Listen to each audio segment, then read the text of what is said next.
welcome. And by the way, thanks for stopping by today. I've been thinking, bye is one of those little words that shows up everywhere in English. It's just 2 letters, but it does a lot of work. Let's dive in. Welcome to another Happy English podcast coming to you from New York City. And here's your English teacher, Michael. All right, thank you, John, and thanks, everyone. It's Michael here from Happy English, and I help people speak English better. And this is Happy English Podcast, episode 906, How to Use Bye in Different Contexts.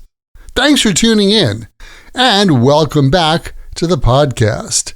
Today, we're going to take a close look at bye, and I think you'll be surprised at how many different ways we use it. You've probably seen bye in phrases like, by the time I got there, or a book by Hemingway, or I'll finish it by tomorrow. Yeah, bye is short but powerful. Time, location, who did something, how it happens. Yep, bye does it all. So let's break it down nice and easy. First, let's talk about bye and time.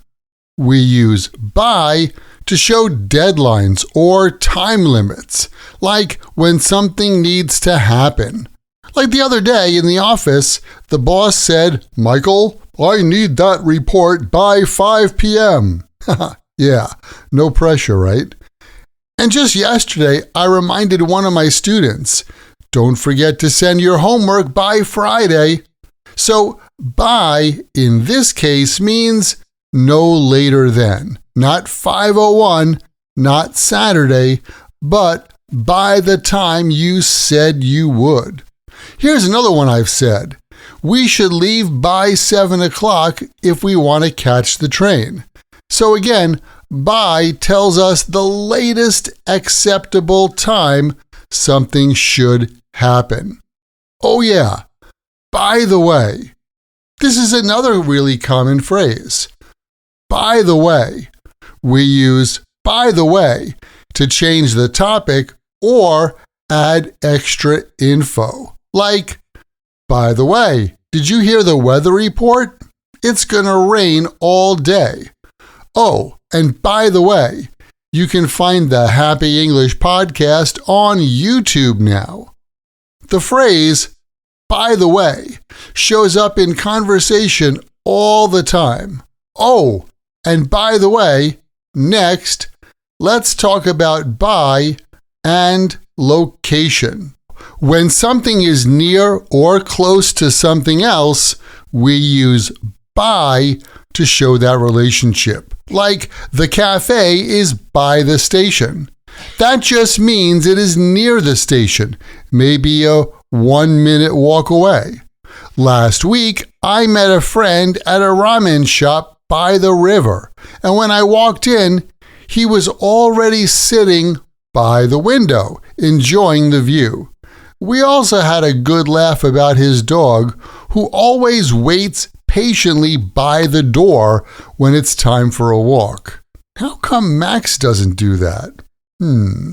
So in all these situations, by means near or next to. Now, let's look at by to show who did something. This is especially useful when we talk about books, art, songs, or when we use the passive voice. For example, I recently saw Romeo and Juliet.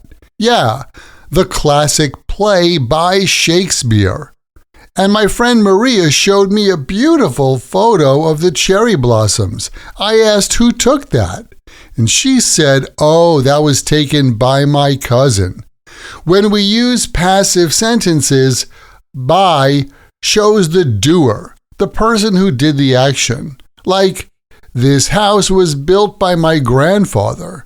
So by, in this case, gives credit or assigns responsibility, like the sofa cushion was destroyed by Max.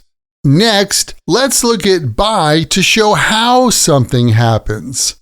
I get a lot of documents by email. And last week, I bought concert tickets by credit card. So here, by tells us the method, the how. In class the other day, I said to a student, you can improve your listening by watching short YouTube videos with subtitles. Or you may hear one say, she got into grad school by working super hard and staying focused. By working super hard and staying focused. By shows the method, the process, and how something gets done. And finally, we have by the time. This is such a natural phrase in storytelling or explaining a sequence of events. You'll hear things like, by the time I got to the party, they were already cutting the cake. That means the cake part happened before I arrived. I remember last month I was running late getting ready for a dinner party, and I was thinking, I hope I'm done by the time the guests arrive. It's a great way to connect two time-related ideas, and I had a funny one last week. By the time I finished cleaning the kitchen, it was way after midnight. That one got a few laughs from my students.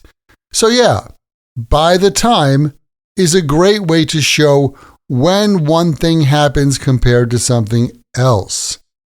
All right, let's recap. Today, we looked at how by works in English. By can show a deadline. Please submit it by Friday. By can show location. She's sitting by the window. And it can tell us who did something. That book was written by Hemingway. And by shows method or means. I paid by credit card. And by the time helps us connect two events in time. By the time I got there, the movie had already started. By. It's a tiny word, but it really carries a lot of meaning. So, here's your challenge. This week, try making your own sentences using by. Maybe send a message to a friend like, let's meet by the train station. Or tell your coworker, I'll finish that report by noon. You can even try telling a short story that includes by the time. The more you use it, the more natural it'll sound. And hey, if you want to practice the English from this lesson and all of my podcasts with me and a group of other awesome English learners, come check out my Podcast Learners Study Group. We meet once a week and go over the language from these podcast lessons together. Just check the link where you're listening right now or visit myhappyenglish.com and look for episode 906. Thanks for listening. And remember, learning another language is not easy, but it's not impossible. And I'm here to help you on your journey. This podcast was brought to you by Happy English. Please visit myhappyenglish.com. Show your support for Happy English by leaving us a review. Get English, get happy, Happy English.